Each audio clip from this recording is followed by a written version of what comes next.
noite, seja bem-vindo ao canal Ana da Figueira. Se você não é inscrito, se inscreva. Não esqueça de deixar seu like. Descoberta pode alterar a história do encontro de Deus com Moisés. Os estudiosos da Bíblia encontraram pedras inscritas em hebraico antigo no local que afirmam ser o Monte Sinai, onde Deus teria se encontrado com Moisés. O Monte Sinai é um lugar onde Moisés recebeu os 10 mandamentos de Deus de acordo com o livro de Êxodo. No ano passado, pesquisadores de The Dowling Thomas Research Foundation alegaram ter descoberto a localização da montanha. Em um vídeo de 25 minutos no YouTube, eles argumentaram que Jabal al-Lawz, localizado no nordeste da Arábia Saudita, perto da fronteira com a Jordânia, foi o lugar onde Moisés falou com Deus e recebeu os 10 mandamentos. Jabal al-Lawz tem 2.580 metros de altura e traduz como uma montanha de amêndoas. Agora o DTFR postou fotos em seu site que mostram várias pedras com escritas em hebraico. Seus pesquisadores disseram que Dr. Bill Jones, um linguista histórico, examinou as fotografias e disse acreditar que a escrita era proto-hebraica. Além disso, os pesquisadores dizem que as pedras podem ser datadas da época em que o êxodo deveria ter ocorrido. Algumas das inscrições parecem fazer referências a Yahvé, que é o nome de Deus. Os estudiosos DTFR também apontam para murais de pegadas que são retratados em alguma das rochas. Segundo a Bíblia, Deus disse aos israelitas: todo lugar que você pisar será seu. Os pesquisadores acreditam que essas representações de pegadas representam a demarcação de território pelos israelitas enquanto viajavam durante o êxodo. O DTRF também cita o Dr. Sanger Hagin, que afirma ter encontrado a inscrição mais antiga conhecida de uma menorá em pedras perto da montanha. Deus revelou o desenho da menorá a Moisés e o candelabro de 7 haços foi então desenvolvido durante o êxodo. É um símbolo do judaísmo desde os tempos antigos e a DTR argumenta que essa pode ser a representação mais antiga do candelabro. Os especialistas da DTRF argumentam que todas essas evidências reforçam suas alegações de que Jabal al-Lawz é realmente a localização do Monte Sinai. Em abril, Ryan Mauro, pesquisador da DTRF, disse ao jornalista que não tinha dúvida de que sua equipe havia encontrado o Monte Sinai. Ele disse: o bezerro de ouro, a rocha dividida, o altar de Moisés, o local da travessia do Mar Vermelho, todas essas peças precisam se encaixar e se encaixam nesse lugar de uma maneira que nenhum outro site faz. Talvez os céticos tenham duvidado do relato histórico da história do êxodo por causa da falta de evidências no local tradicional, mas o que descobrimos parece encaixar nos relatos antigos. No entanto, muitos ainda estão convencidos de que o Jabal al-Lawz é o Monte Sinai. O pesquisador criacionista Gordon Franz diz: não há evidências históricas, geográficas, arqueológicas ou bíblicas credíveis para a tese de Monte Sinai estar em Jabal al-Lawz, na Arábia Saudita. Os principais estudiosos duvidam seriamente da história dos eventos registrados no êxodo devido à sua falta de evidências arqueológicas. Então eles estão falando que o Monte Sinai, onde todo mundo pensa que é o Monte Sinai, não tem provas arqueológicas, científicas, nada. Mas essa pesquisa está falando que esse lugar ali na Arábia Saudita tem provas que o Monte Sinai, na verdade, fica ali e não onde as pessoas apontaram que seria o Monte Sinai. Então isso mudaria a história dos relatos bíblicos que falam de Moisés. Vamos lá. Sinédrio reencenará o sacrifício da segunda Páscoa de Ezequias no Monte das Oliveiras.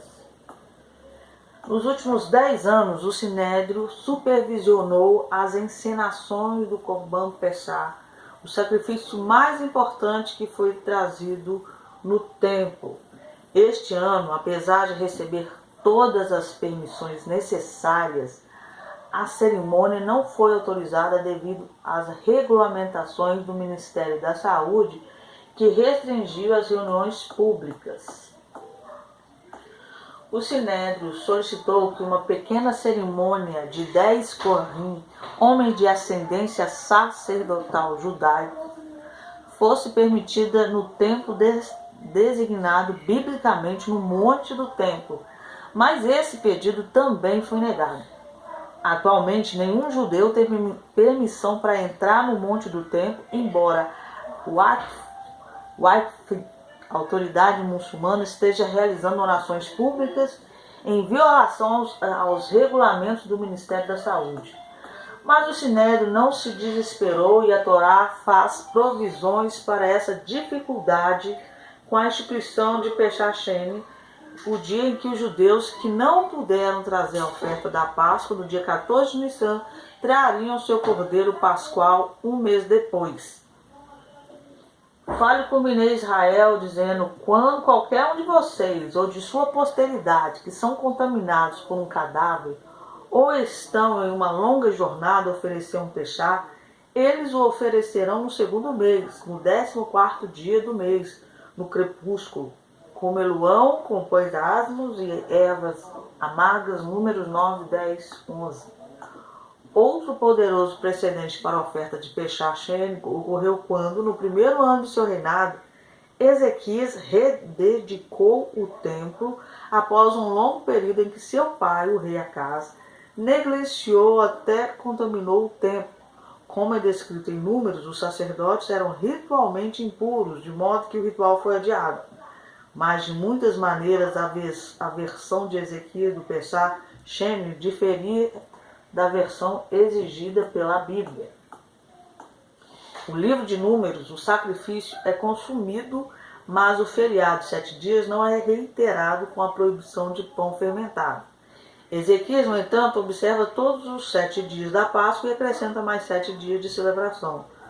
O rabino Hillel Reis, porta-voz do Sinédrio, explicou o significado do Pesach Sheni e por que ele é especificamente relevante hoje. Não sei se vocês estão entendendo, mas a Páscoa aqui, a Páscoa já passou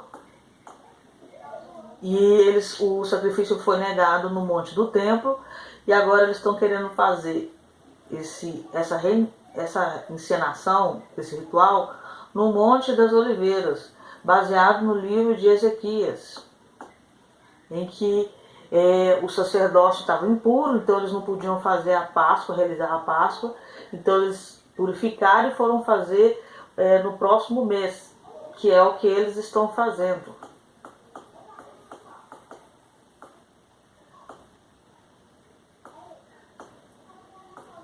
Os 7 dias adicionais foram destinados à rededicação do templo, disse o rabino Reis.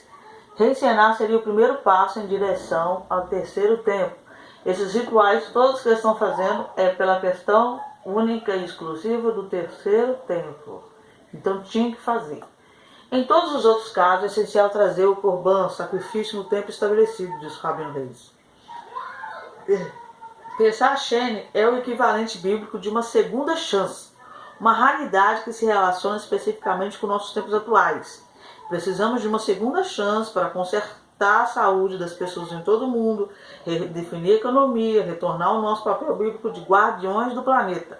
Precisamos dar um passo atrás dos excessos do liberalismo que tenta remover Deus e substituí-lo por valores que são realmente antivalores. O rabino observou que uma das principais motivações para Ezequias realizar o Sheni de Pesach era unificar a nação. Importante para a nação de Israel, que ainda tem um futuro político incerto, bem como o resto do mundo, é que a maioria das pessoas são polarizadas e dispares. Em questão à política de Israel, essa semana teve rumores que não ia ter mais a coalizão de Netanyahu com Gantz. Aí hoje outro partido entrou, vai apoiar. Então assim, uma hora parece que não vai acontecer, uma outra hora parece que vai acontecer. A questão da política de Israel, a gente não tem uma notícia única. Todo dia aparece alguma coisa ali. Aparece que vai, depois parece que volta atrás, é uma bagunça. O Rabino Weiss observou que talvez o mais significativo para os tempos atuais é que Crônicas afirma especificamente que assim como o rei Davi comprou o monte do templo e realizou um sacrifício para acabar com uma epidemia, o Peixe Hashem de Ezequias também curou a nação. Hashem ouviu Shiyahu e curou o povo, Crônicas 30:20. Isso claramente tem relevância para o atual pandemia do Covid-19. Ainda mais surpreendente foi que, apesar de o Corban Peshá ser exclusivamente para os judeus, Ezequias convidou expressamente os gerim estrangeiros residentes para participarem do Peshá Hashem. Toda a congregação de Yehuda e os Kohen, os Levi, e toda a congregação que veio de Israel, e os estrangeiros residentes que vieram da terra de Israel e que viviam em Yehuda, se alegraram, segundo a Crônicas 30:25. O Rabino observou que uma das principais motivações para Ezequias realizar o Shen Peshá era unificar a nação, importante para a nação de Israel, que ainda tem um futuro político incerto, bem como para o resto do mundo, em que a maioria das pessoas são polarizadas e disparam. Repetiu a matéria. O Rabino observou que, além de alguém impuro, qualquer pessoa que estivesse distante demais para chegar a Jerusalém, para trazer a oferta da Páscoa em seu devido tempo, poderia levar o Peixe Hashem. Hoje vemos que há muitos judeus em todo o mundo que não ouviram o chamado para retornar, disse o Rabino Weiss, citando um verso em Zacarias. Assim disse o Senhor dos Exércitos: naquele dia, 10 homens de nações de todas as línguas se apoderarão, eles se apossarão de todos os Yehudi por um canto da sua capa e dirão: vamos com você, pois ouvimos isso. Hashem está com você. Zacarias 8:23. Precisamos de 10 pessoas das nações para pegar todos os judeus por suas roupas, arrastá-lo para o aeroporto e colocá-lo em um avião para Israel. Pode ser que alguns meses as viagens internacionais sejam legais. E todos esses judeus perderão a redenção final.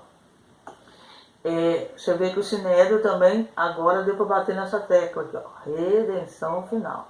Ele está falando que essa profecia tem que acontecer, que os judeus têm que voltar para Israel e que vai trazer 10 pessoas de cada nação, porque se isso não acontecer, eles vão perder a redenção final.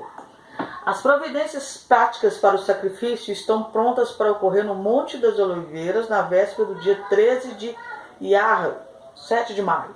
O Rabino Weiss enfatizou que quando os judeus retornaram da Babilônia, o serviço no templo foi iniciado imediatamente antes do início da construção do segundo templo. Você entendeu por que eles têm que fazer esse sacrifício no Monte das Oliveiras? Para o serviço no templo foi iniciado para o início da construção, no caso seria o terceiro templo. Tudo que eles puderem fazer para apressar o terceiro templo, com sacrifícios, eles vão fazer. Também solicitamos permissão do governo para realizar o sacrifício no Monte do Templo, disse o Rabino Weiss. Nenhum judeu ou muçulmano é permitido no Monte do Templo para que pudéssemos realizar o ritual com o número mínimo de Korim e aderir ao distanciamento social. Isso não perturbaria os muçulmanos que não deveriam estar no Monte do Templo agora. Breaking Israel News. Então o Sinédrio está fazendo esse sacrifício lá, está fazendo o sacrifício no Monte das Oliveiras, para que o terceiro templo seja construído imediatamente e para que os judeus voltem, e os que não voltarem vão perder a redenção. Isso já está acontecendo, dos judeus voltarem. Aqui, ó. Funcionários do Ministério de Absorção relataram que nas últimas semanas, pelo menos 60 mil israelenses que vivem atualmente no exterior manifestaram interesse em voltar para casa em Israel. Há um despertar entre os israelenses que vivem no exterior, disse a mídia. Para comparação, aproximadamente 700 judeus fazem aliar anualmente, mas no último mês, mais de 500 pessoas perguntaram sobre imigração para Israel. Aliar é quando uma pessoa que é judia, não é israelita, quer ir para o Estado de Israel. Aí chama-se aliar. Tem umas exigências, algumas coisas que a pessoa tem, que Israel tem que saber da pessoa. Por exemplo, se ela pratica judaísmo e outras coisas. E olha, está acontecendo. O povo de Israel está voltando para Israel. Olha, em 2019, cerca de 35 mil pessoas fizeram aliar e esse número deve aumentar para 40 mil este ano, sem incluir os israelenses que retornaram. Então, essas notícias de hoje, que Deus possa abençoar vocês.